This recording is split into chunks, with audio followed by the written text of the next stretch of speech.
Les semaines à venir seront décisives pour l'avenir des exportations africaines vers les États-Unis dans le cadre de l'AGOA.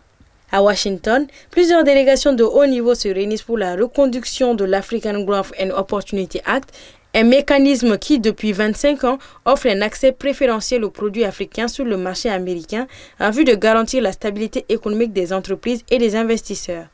Des pays comme Madagascar, le Kenya, la Tanzanie, le Lesotho et l'île Maurice se sont regroupés à l'ambassade de Madagascar à Washington dans le but de se mettre d'accord pour unifier un message à adresser aux décideurs politiques américains. Actuellement, les États-Unis sont en difficulté économique parce que leur balance commerciale est déficitaire et c'est ce sur quoi le candidat Donald Trump s'était engagé lors de la campagne présidentielle de réduire ce déficit commercial.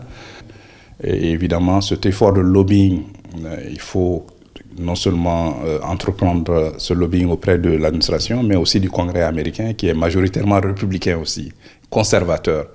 Donc moi, à mon avis, je pense que ça va être très difficile. Les secteurs les plus bénéficiaires de l'AGOA sont respectivement le pétrole brut, le textile, habillement, les produits agricoles, entre autres. Si les pays africains considérés souhaitent une prolongation de la loi, des responsables américains suggèrent plutôt une révision pour mieux aligner l'accord avec les besoins actuels et les relations économiques mondiales.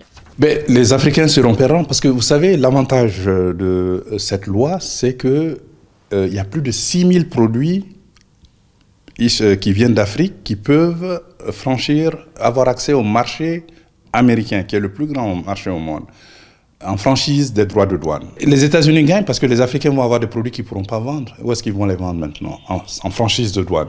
C'est ça l'enjeu. Et donc, en réalité, ça va quand même réduire un peu les investissements, non seulement en Afrique, mais aussi l'emploi. Lancée en mai 2000, l'AGOA permet aux pays d'Afrique subsaharienne d'exporter plus de 1700 produits vers les États-Unis sans droit de douane.